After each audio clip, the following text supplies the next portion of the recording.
하나님 말씀 묵도하겠습니다. 창세기 49장 1, 2, 3, 4절까지 하고 나머지 28절부터 33절을 보도록 하겠습니다. 같이 한 목소리로 합독하겠습니다. 야곱이 그 아들들을 불러 이르되 너희는 모이라. 너희가 후일에 당할 일을 내가 너희에게 이르리라. 너희는 모여 들으라. 야곱 아들들아, 너희 아버지 이스라엘에게 들을지어다. 루벤아, 너는 내 장자요 내 능력이요 내 기력의 시작이라. 위풍이 월등하고 권능이 탁월하다마는 물의 끓음 같았은즉 너는 탁월하지 못하리니 내가 아버지의 침상에 올라 더럽혔습니다. 그가 내 침상에 올랐었다. 아멘. 장사하였노라. 이 밭과 거기 있는 굴은 햇사람에게서 산 것이니라. 야곱이 아들에게 명하기를 마치고 그 발을 침상에 모으고 숨을 거두니 그의 백성에게로 돌아갔더라. 아멘.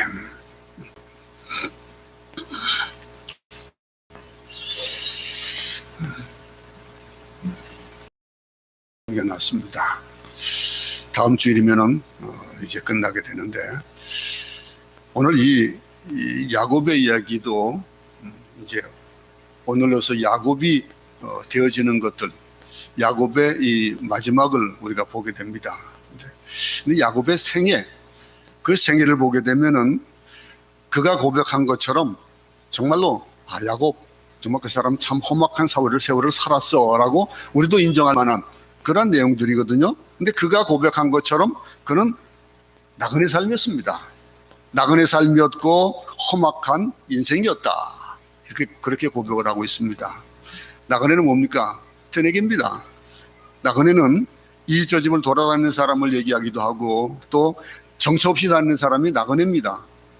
어느 한 곳을 목적하는 곳에 이르기 전에 이루어지는 일들, 그런 일들에 우리는 나그네 같은 또 나그네 여정들 이런 얘기를 많이 합니다. 근데 이 일들이 야곱의 일상입니다. 어쩌면은 이것이 우리의 일생일지도 몰라요. 이 세상을 살아가는 자들 가운데 그 목적이 없고 목표가 없고 하나님이 바라시는 삶을 살지 못하는 자들에게는 동일하게 이런 적용이 되어질지도 모릅니다. 한순간도 평안하게 산 적이 없는 삶. 야곱이 그런 삶을 살았습니다. 12아들을 낳았습니다. 그 아이들을 거느려야 했고 그 자신의 삶을 그가 정의하는 그 정의가 뭡니까? 참, 나의 삶은 험악한 세월이었다. 험악한 삶이었다라고 하는 것.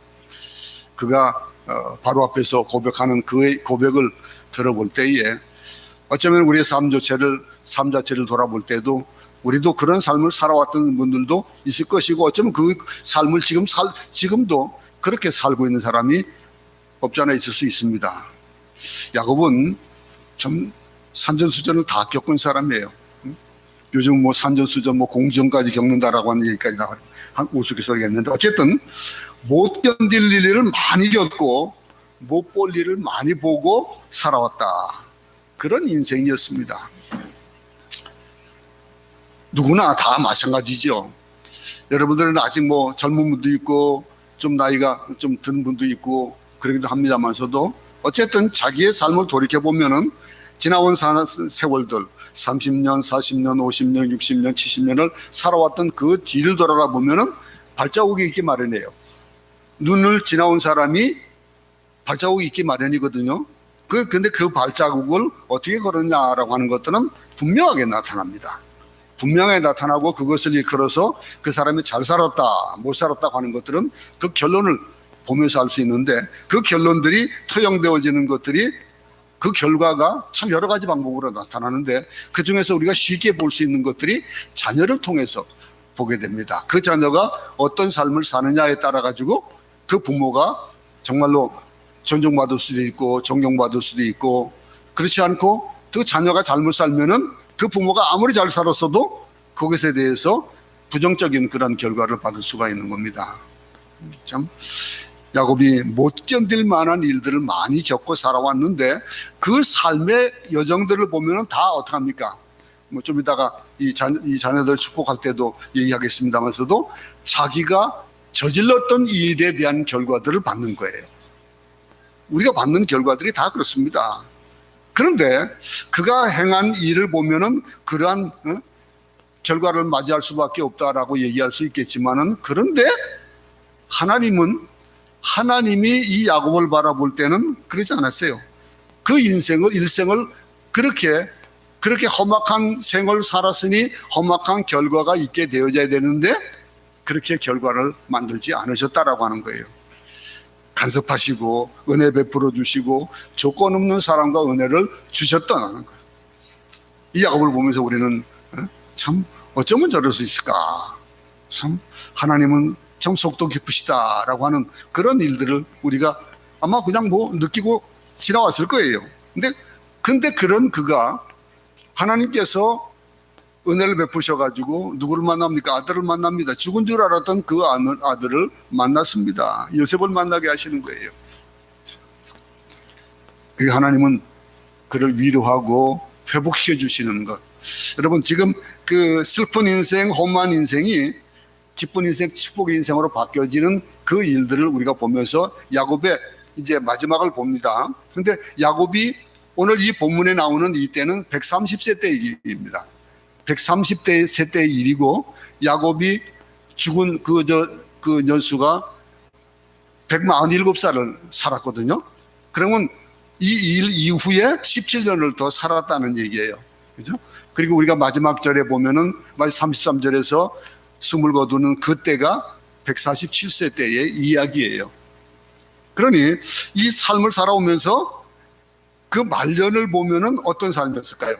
지금까지 130년을 살면서 살아왔던 그 일들을 회상해 볼 때에 험악한 세월이다라고 얘기했었는데, 그 말년은 요셉과 함께 그 말년을 축복 가운데 살았던 모습들을 우리는 보게 됩니다. 세상은 기근 있고 세상은 여러 가지 어려움 그 속에서 지내오지만은 그 속에서도 하나님께서 그 야곱을 어떻게 살게 하셨나 이거예요.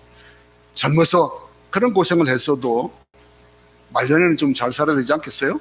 말년에는 좀 평안해야 되지 않겠어요? 그것이 우리가 아무리 지금 현재의 삶이 힘들고 어려워도 나중에 미래를 위해서, 내 자녀들을 위해서, 또 내 말년을 위해서 열심히 산다라고 하면서 땀을 흘리고 살잖아요. 참 험악하고 떠내기 같은 삶을 살아서도 여러분의 인생은 그 말년을 행복할 수 있었으면 참 좋겠습니다. 이 감격이 되기를 바라고, 자녀들이 돌아오고 건강을 회복하고 여러 가지 안심할 수 있는 그런 일들이 말년에 나타나면 얼마나 좋을까요? 저도 이제 가까운 때가 있으니까, 가깝게 되었으니까 그런 생각을 하겠지요. 어떻게 하든지 그냥, 저는 제 어머님이 돌아가실 때에 어떻게 기도를 했냐면, 어머님이 그냥 기도하시다가 그 편하게 가셨으면 좋겠다라고 하는 기도가 항상 있었어요. 왜냐하면 보면은 그 삶을 마무리하면서 병 때문에 고생을 하는 사람들 참 많이 보거든요. 아픔 가운데, 힘든 가운데서 돌아가시는 분들을 봅니다. 그만 많고 아픈 게 없어요. 말년을 행복하게 보낸다라고 하는 것들이 어떻게 육적인 그런 행복도 있을 수 있겠지만은, 정말로 죽음을 맞이할 때에, 하나님께 갈 때에, 그때에 평안한 마음으로, 평안한 얼굴로, 기쁨으로 그렇게 그냥 기도하다가 돌아가시면 얼마나 좋겠습니까? 그게 저에게도 꿈이에요, 지금도. 어쨌든 여러분, 야곱이 그 인생 말년을 지금 이제 맞이했습니다. 하나님의 은혜였고, 섭리였고, 인도하심이었고, 채우심이었는데, 그 야곱이 고백할 수밖에 없는 그 삶들에 대한 것들을 우리가 한번 생각해 본다면은, 나의 하나님께서 내가 행했던 것들, 이런 일들을 보면은 내 행한 대로 산 것이 아니고 나의 조부, 나의 아버지 아브라함과 이삭의 그런 하나님이었다라고 하는 것, 그 하나님이, 그 축복이 내게 임했고, 그 축복으로 인해서 내가 그럴 만한 가치가 없는데도 불구하고 그 아브라함의 하나님이고 우리 아버지 이삭의 하나님이었고, 그 하나님이 내게도 이런 복을 주셨구나라고 하는 것, 그러면서 나를 부족하게 생각하지 않으시고 축복하시는구나, 참 은혜다, 이런 생각을 가지게 되어지는 겁니다.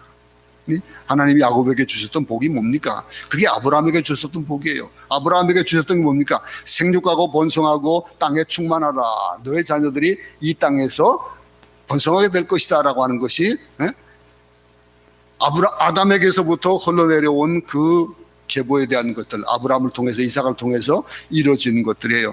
근데 이 야곱을 통해서 우리가 보면은 하나님은 참 약속을 시실하게 지키시는 하나님이시다라고 하는 거, 약속하시는 하나님이시고 그 약속을 지키시는 분이다라고 하는 것들 우리는 지난 시간에 배워왔습니다. 그것들을 우리 야곱의 삶을 보면서 깨닫는 거예요. 드디어 이제 죽은 줄로만 알았던 이 요셉을 만났습니다. 요셉이 있는 이제 애굽으로 갑니다. 그때가 세상에서 가장 심각한 기근이 있을 때예요. 7년 기근 가운데 이게 2년밖에 지나지 않았다고 그랬잖아요. 앞으로도 5년을 더 있어야 된다라고 요셉이 얘기했잖아요. 그리고 이 2년이 지나고 5년이 남아있는 가장 심각한 기근이 있는 그때에 야곱의 가족들을 어디로 보냈습니까? 고센 땅에 불러주신 거예요. 가나안에 있지 않고, 가나안에서 그 기근 가운데 어려움을 겪지 않고 고센 땅으로 보냈는데, 고센 땅은 풍요로운 땅입니다. 먹고 살게 해주시고 넉넉하게 살게 해주셨던 이 모습들, 참 야곱은 복받은 사람이에요. 그 행한 일보다는 그 복이 더 큰 것이 보여지는 그런 삶입니다. 하나님 인도하심과 필요한 것, 쓸 것을 채우시는 그 은혜를 야곱에게도 그렇게 주어졌지만은 여러분들에게도 그렇게 주어질 겁니다. 믿으시기 바랍니다. 지금 힘들고 어려워도 우리의 끝은 이렇게 될 수밖에 없다라고 하는 것, 하나님의 그 복이 이어진다라고 하는 것. 이 야곱이 죽게 되었는데 죽음을 직면했을 때에 두 가지를 합니다. 야곱이 요셉에게 또 자녀들에게 부탁하는 것 중에서 두 가지가 그가 내어놓는 말이 있습니다. 첫 번째 뭐냐면은 자기 시신을 이 애굽 땅에 묻지 말고 가나안으로 가져가 주기 바란다. 그래서 그 땅에 묻어달라라고 하는 것이 마지막 32절까지의 그런 막벨라 굴에 대한 얘기를 하면서 나를 그곳으로 옮겨달라라고 하는 유언을 합니다. 그리고 또 한 가지 뭡니까? 야곱은 자녀들을 불러놓고 유언하는 그 유언들이 축복이고 예언의 그런 얘기, 이 두 가지를 하는데, 이 시신을 애굽 땅에 묻지 말고 하나님의 약속의 땅, 그 땅에 묻어달라고 하는 것, 이거는 그냥 쉽게 받아들이고 넘어갈 만한 것이 아니라는 거예요. 이게 굉장히 중요한 얘기입니다. 얼마나 중요한 얘기인지 아십니까? 야곱의 인생의 결론은 하나님이에요. 그 인생의 결론을 그렇게 짓고 싶으신 거예요. 짓고 싶은 거예요. 여러분의 인생의 결론은 뭡니까? 오늘 제목이 그렇습니다. 당신의 인생의 결론이 뭡니까가 오늘 예배의 제목이에요. 여러분, 우리가 이 세상에 많은 일이 있지만은 우리 인생의 결론이 하나님이어야 되겠다는 거예요. 우리 인생의 결론이 무엇이 되어야 되냐라고 하는 거, 이 하나님이어야 된다는 거, 이런 고백을 야곱이 하고 있습니다. 야곱이 자기 시신은 약속의 땅에 묻어달라. 또 그리고 자녀들을 불러놓고 오늘 이제 하는 유언에 대한 얘기를 봅니다. 내가 내 땅, 나를 갖다가 가나안에 묻어주고, 그리고 이제 아이들을 불렀습니다. 그 아들들을 불러 이르되 너희는 모이라. 너희가 후일에 당할 일을 내가 너에게 이르리라. 예언이에요. 응? 너희는 모이들아 야곱의 아들들아 너희 아버지 이스라엘에게 들을지어다 라고 하고 있습니다. 응? 그 아들도 불러놓고 축복도 예언도, 이게 유언이에요. 유언을 보면, 우리는 유언하면은 어떤 것만 생각합니까? 유언을 하면은 아버지가 어머니가 돌아가시면서 유언한다 그러면은 재산을 얼마나 물려주고 그것밖에 생각 안 해요. 유언은 축복도 있지만은요, 예언이 있어요. 그 예언을 보면은 오늘 야곱이 하는 이 예언들은 어떤 부분 정말 살떨릴 만한 그런 예언도 하고 있어요. 야곱이 그렇게 축복도 해주고 예언도 하고 이제 죽습니다. 근데 야곱은 먼저 두 아들 므낫세와 에브라임을 축복하는데 이 과정에서 엉뚱한 일이 있었어요. 이 일은 이제 우리 수요일 날 한 번 더 돌아보겠습니다만서도 이 요셉의 두 아들을 뭐라고 얘기하냐면 내 아들이다 이거예요. 야곱이 그렇게 얘기를 해요. 요셉의 아들 손주인데 내 아들이다 라고 얘기합니다. 내가 낳은 두 아들은 내 것이다 이렇게 얘기를 합니다. 엉뚱한, 이만한 엉뚱한 얘기 어디 있어요? 야곱의 두 아들을 축복하는데 요셉은 12지파에 들어있습니까? 안 들어있습니까? 없어요. 요셉은 12지파에 들어있지 아니하고 요셉 대신에 요셉의 두 아들이 이스라엘의 12지파로 들어갑니다. 다른 자녀들은 한 지파를 받았지만은 근데 요셉은 두 몫을 받는 거예요. 두 몫을 받았습니다. 땅도 두 배를 받고 목도 두 배로 받고 여러분들도 두 배로 복 받기 바랍니다. 하나님의 축복이 여러분들에게도 그렇게 주어지길 바랍니다. 또 하나 놀라운 일이 있는데 이제 수요일날 돌아볼 때 우리 자세하게 돌아보겠습니다만서도 두 아들을 축복하면서 장자가 있고 차자가 있으면은 그러면 오른손이 굉장히 그 당시나 지금이나 굉장히 중요해요. 중요히 여깁니다. 그래서 장자에게는 오른손을 얹고 차자에게는 왼손을 얹는 거, 오른손의 축복이 더 귀하게 여기는 생각인데, 근데 이 일을 어떻게 합니까? 엉맞춰놔요. 이 손을 이렇게 놓기가 쉽습니까? 안 쉬워요. 어려워요. 축복을 하면서 기도하면서 이렇게 기도를 한 거예요.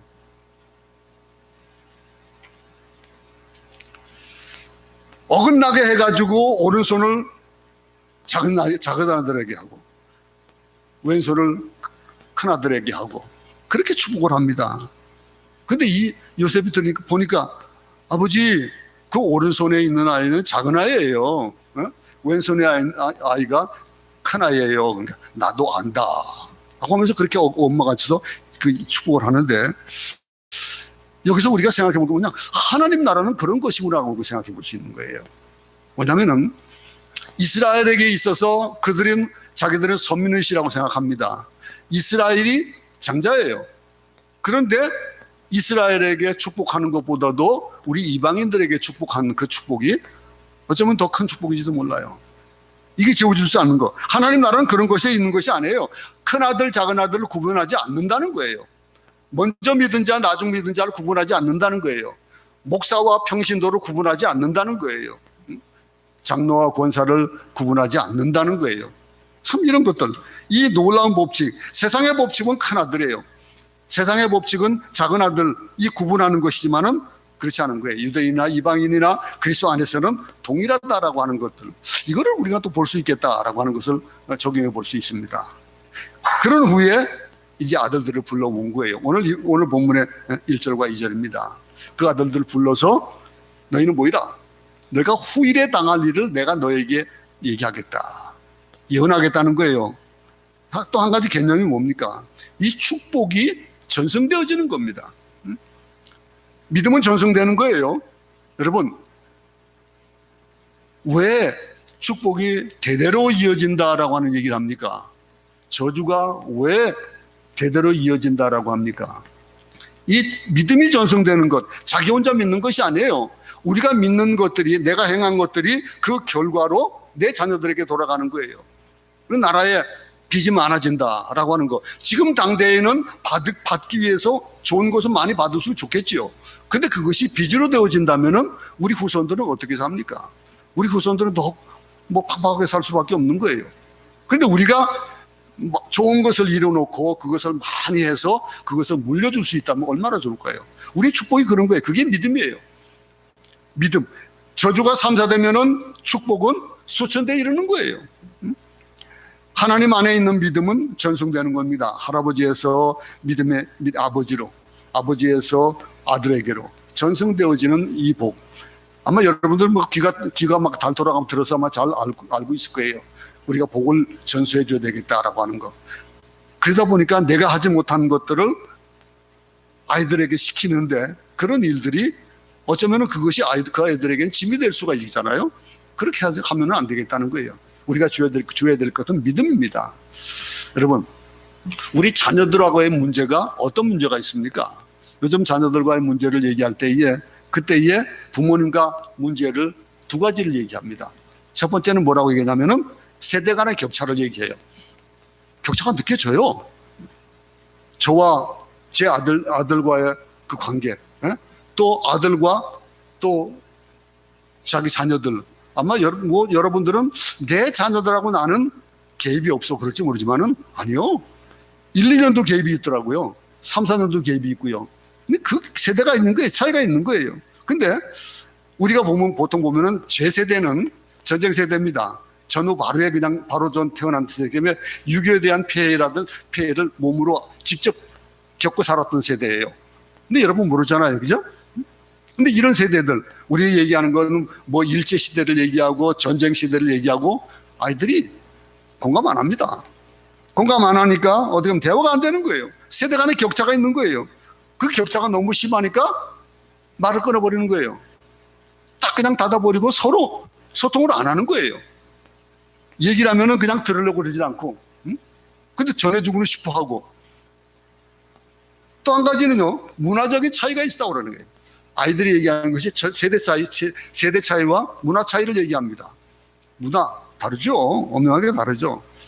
제가 뭐 자주 말씀드렸지만 저희 세대는 뭐 술찌꺼기를 먹었다. 그런 거 이해를 못 하잖아요. 그죠?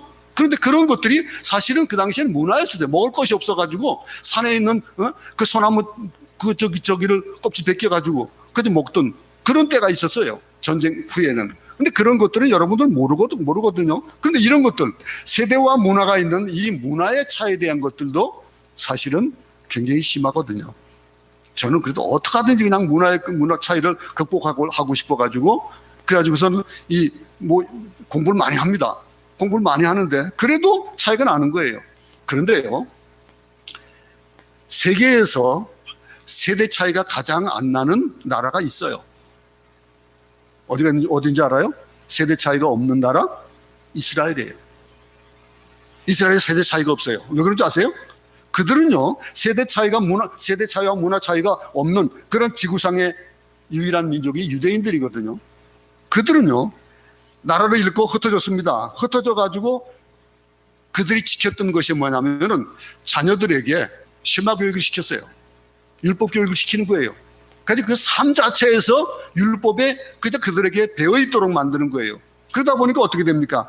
나라를 잃어버렸지만은 그들이 잃어버리지 않은 것들이 뭐냐면 우리 할아버지 하나님, 아버지 하나님, 그 하나님이 내 하나님이 되어지는 거예요. 그 율법을 가르치는 거예요. 하나님의 백성으로 자라가게 하기 때문에 하나님이 믿은 하나님, 할아버지가 믿은 하나님, 아버지가 믿은 하나님, 내가 믿는 하나님이 공통분모가 되어지는 거예요. 그것이 중심이 되어지다 보니까, 그러다 보니까 세대 차이나 이런 것들이 극복이 다 돼버리는 거예요. 하나님으로서 세상이 변하고 문화가 달라지고 시대 간의 격차가 있어도 별 문제 없이 한 가족이 이루어져 나가고 그들은 또 세계에서 어떤 민족으로 자라갈 수가 있게 되는 거예요. 우리가 배워야 될 일이지 아니겠습니까? 우리는 어떻습니까? 우리 문제는 아버지 세대가 달라요. 아들의 세대가 달라요. 손주 세대가 달라요. 그 다른 속에서도 공통점이 없어요.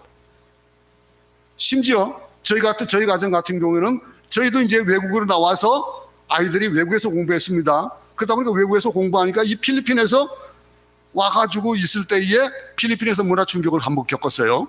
그리고 나서 또 유학을 갔습니다. 유학 가가지고 호주로 가가지고 유학을 하고, 그리고 지금은 또 딸내미는 또 미국에 가 있고, 이미 세대가 바뀌어지는 거예요. 문화가 달라지는 거예요. 그런데 그런 속에서 공통분모가 없으면 어떻게 되겠냐 이거죠. 여러분, 지난 시간에도 말씀드렸지만 자녀들이 영어를 잘 못하는 그런 부모들 세대와 다르게 그 자녀들은 영어를 잘하는 세대가 있는 그런 선교사들이 있잖아요. 한국말을 잘 못하는 경우가 많아요. 이런 것들, 이것이 어떻게 공통분모를 이룰 수 있냐라고 하는 거는 뭐예요? 말씀 교육이에요. 말씀이에요. 믿음으로 하나가 되어지면 공통분모가 만들어지는 거예요. 하나님 안에서 세대 간의 격차, 문화적인 격차는 없을 수밖에 없습니다. 생길 수가 없어요. 그게 중요하지가 않은 거예요. 그게 중요하지 않은, 그게 우리가 배워야 될 메시지가 오늘 본문에 나오는 거예요. 여러분 자녀에게 믿음을 전해주기 바랍니다. 60세가 되어지는 자녀가 있다 하더라도 믿음으로 간섭해야 되는 거예요. 믿음의 삶이 이어져야 되는 거예요. 그게 공통분모가 만들어지는 겁니다. 그러면은 그 가정은 해파되지 않습니다. 그 가정은 파괴되지 않습니다. 우리 사회는요, 일교적인 사회예요. 그러다 보니 가부장적인 그 사회를 우리가 살아왔습니다. 근데 지금 세대는 이해가 안 되는 거예요. 삼강오륜? 그게 뭐예요? 효? 그거 뭐? 이 삶이 이런 얘기하고 부모 공경, 어른을 공경해야 된다 얘기하면요. 뭐라고 하는지 알아요? 당장 뭐라 그럴까요, 여러분들이? 꼰대합니다. 꼰대라고 그래요. 세대가 그런 세대로 바뀌었어요. 응? 뭐 삼강오를 얘기하고 효를 얘기하고 어른 공경을 얘기하면은 이 본질이 그게 아닌데, 오늘 요즘 보면은 왜 유교가 죽어야 나라가 산다는 책도 있더라고요. 그죠? 근데 그런 것들의 본질이 뭐냐 이거예요. 근데 그걸 떠나가지고 어른 공경해야 된다? 왜 서열 만들어요? 응? 왜 위아래를 만들어요? 그런다니까. 그러면서 뭐라 합니까? 갑을 관계가 만들어지는 거예요. 정신적인 지주처럼 여기던 것들이 바뀌어지는 거예요. 세대가 바뀌어지고 문화가 바꿔지면서 바뀌어지는 겁니다. 그러면서 정신적인 지주가 없어지는 거예요. 가정을 지킬 수 있는 가정의 뿌리가 없어지는 거예요. 정신적 지주는 뭡니까? 그게 하나님이어야 되는 거예요. 그 정신적인 지주가 물질이 되다 보니까, 세상의 문화가 되다 보니까 회파가 되어지는 거예요. 가정의 뿌리는 하나님입니다. 하나님을 신뢰하는 가정, 믿음을 전승시키는 가정, 유언을 믿음으로 하는 가정이 되어지면은 그 가정은 회파되지 않습니다. 하나님이 중심이 되어지는 가정은 아브라함의 하나님이고 이삭의 하나님이고 야곱의 하나님이 되어지는 거예요. 여러분 자녀들에게 줄 유산이 뭡니까? 하나님이에요. 믿음입니다. 말씀입니다. 그거 외에는 줄 게 없어요, 사실은요. 그것을 올바르게 주면은 부수적인 것들이 따라오는 거예요. 믿음이 바르게 세워지면은 세상의 물질이 고개를 숙이게 되어 있어요. 세상의 서열들이 그거를 높일 수밖에 없는 거예요. 그렇게 되어지는 거예요. 여러분 자녀들에게 너는 주일날 꼭 예배 참석해야 돼. 예배를 중심으로 해야 돼.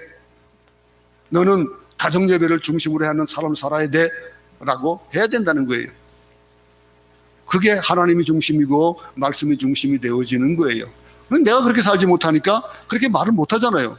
그러면 먼저 내가 그렇게 살아야 되는 거죠. 기분 나쁠지 모르지만 확실한 얘기 한 가지 하겠습니다, 여러분.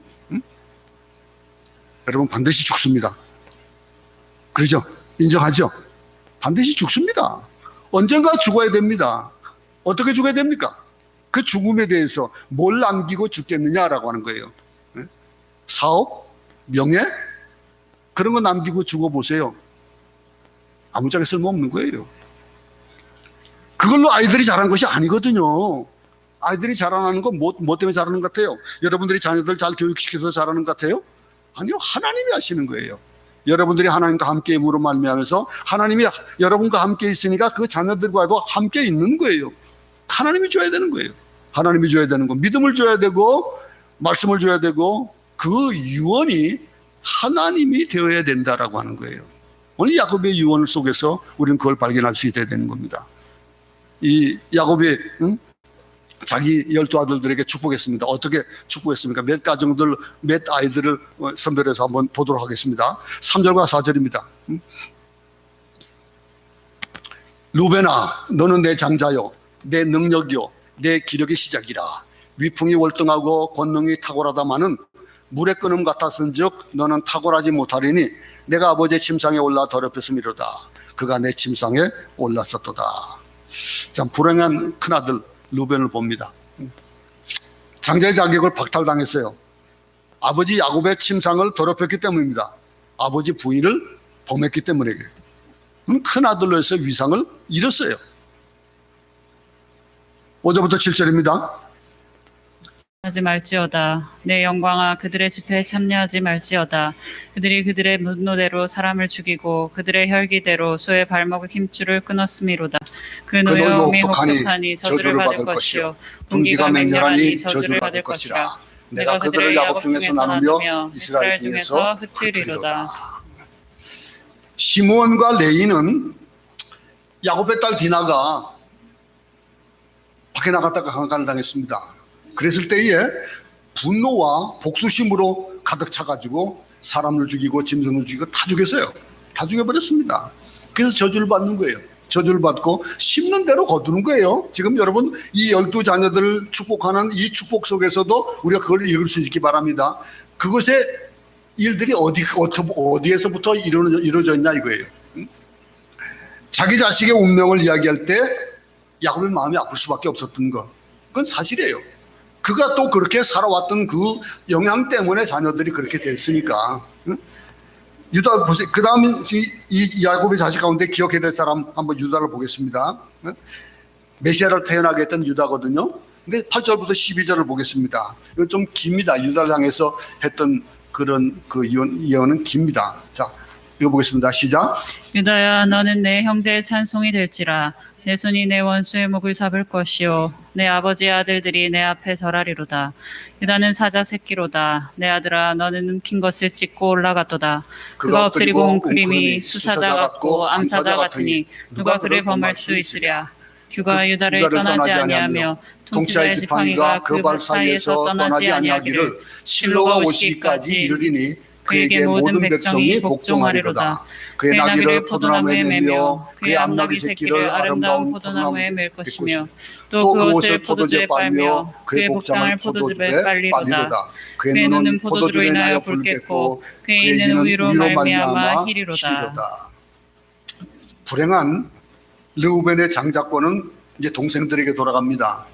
두 사람에게 갔습니다. 한 사람은 누굽니까? 유다예요. 그리고 또 한 사람은 요셉입니다.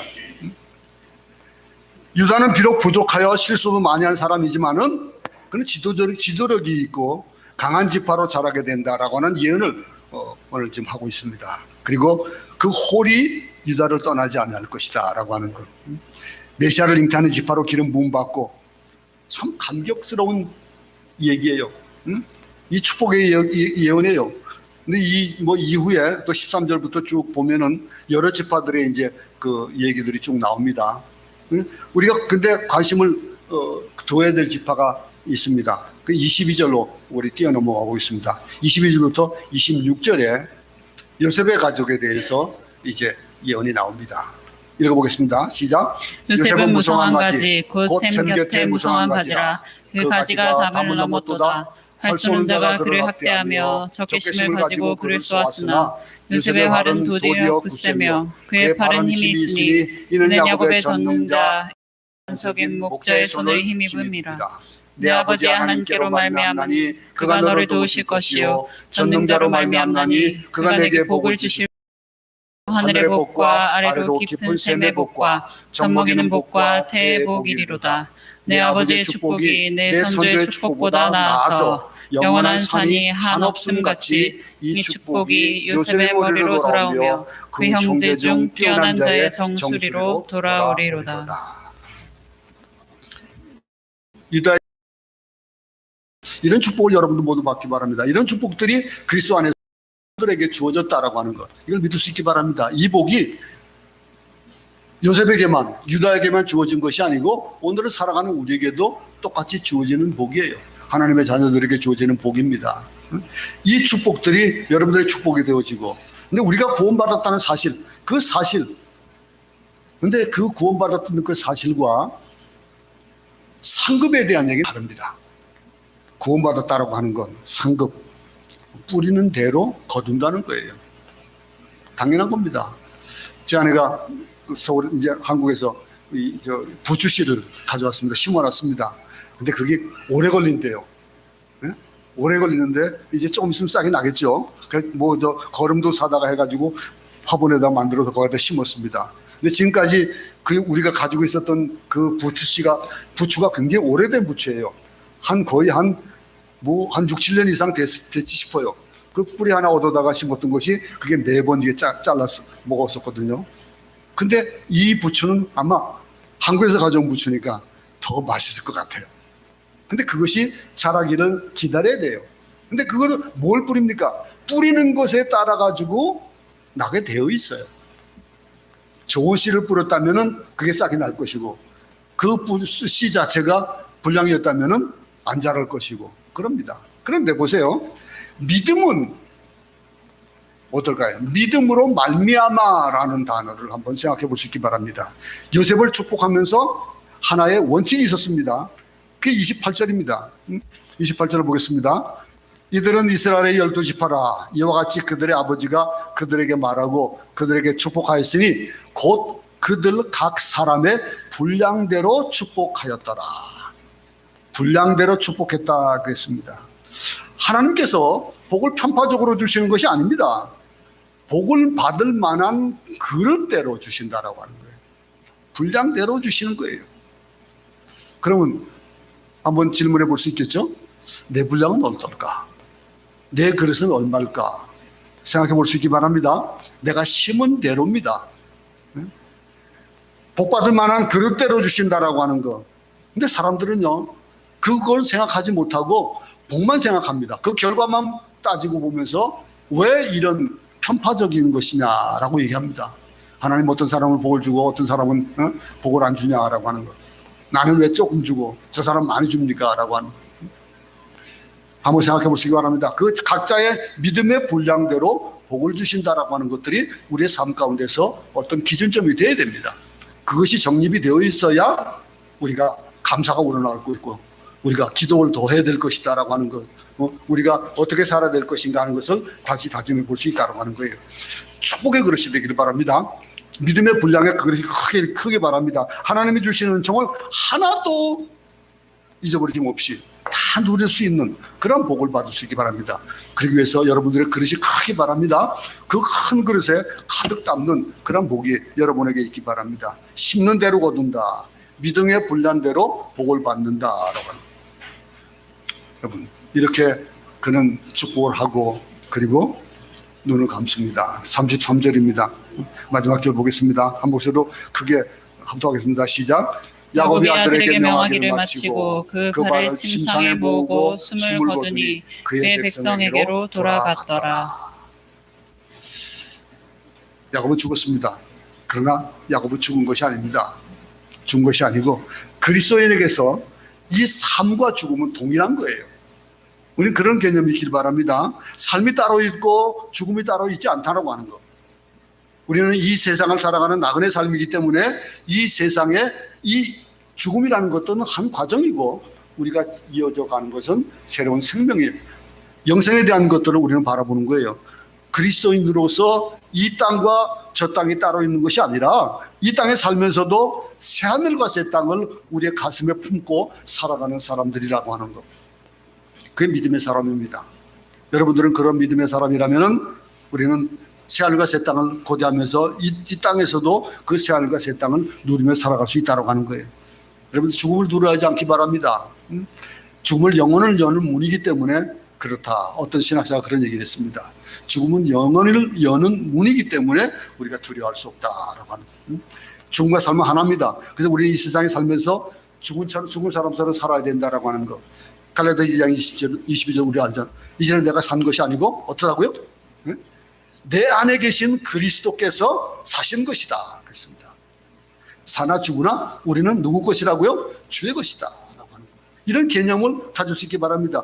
죽지 아니라고 발버둥 치는 그런 사람이 되지 마십시다. 우리가 살아가면서 그냥 이 삶에 연연하지 말고 이미 우리 안에 죽음이 있고 이미 우리 안에 영생이 있다면은 무슨 죽음이 무슨 문제가 되겠습니까? 이 죽음 안에는 영원한 생명이 있다는 것. 야곱은 눈을 감았습니다. 언젠가 우리도 눈을 감게 될 겁니다. 아마 여러분들도 제가 더 먼저 감을 확률은 더 높아요. 그치? 더 오래 살았기 때문에 육신의 몸을 벗게 될 것이고 남는 것은 영원한 말씀이고 영원한 영생이 있다라고 하는 것. 오늘 25절과 32절 사이에 막벨라 굴에 대한 얘기들이 쭉 있습니다. 야곱은 그곳에 시신을 묻어달라고 다시 한번 얘기합니다. 내가 마지막으로 너에게 유언을 하는 그 유언 속에서 가나안을 나는 잊어버리고 싶지 않다라고 하는 것. 가나안에 나를 묻어달라라고 하는 것. 이 야곱의 인생 정리를 오늘 돌아봤습니다. 우리도 날마다 하루하루를 이렇게 인생을 정리하는 삶을 우리가 살아갔으면 참 좋겠습니다. 가끔 사람은 죽음 앞에 서봐야 됩니다. 참 죽음의 고통을 한번 맛보기도 한다면은 그러면은 이 세상의 이 삶이 어떤 것인지 그 삶의 주인 되시는 분을 바라보고 그리고 온전한 삶을 살아갈 수 있을 겁니다. 죽음의 문턱까지 가보고 그래야 삶의 진실을 알게 되는 거 아니겠습니까? 여러분 우리 야곱의 그런 여정을 보면서 우리는 거품 속에 사는 삶이 아니길 바랍니다. 오직 예수 그리스도만이 영원하다라고 하는 것, 우리에게 주어지는 그 영생에 대한 것들을 야곱이 눈을 감으면서 그는 저 하늘을 바라보고 하나님 아브라함의 하나님을 바라보고 이삭의 하나님을 바라봤습니다. 그리고 그가 돌아갈 곳, 그것은 영원한 하나님 품이었다라고 하는 것들을 생각해 본다면 오늘 하루 우리가 이 말씀을 듣고 이 한 주간 살아가면서도 언제나 그 삶의 그런 결론을 무엇으로 내릴 수 있을까를 생각해 볼 수 있을 겁니다. 하나님을 결론으로, 우리 인생의 결론으로 삼을 수 있는 우리 모두가 되기를 간절히 소원합니다. 하나님 아버지, 야곱이 자녀들을 축복하고 예언했던 것처럼 믿음으로 자녀를 축복하는 부모가 되게 하시고 믿음의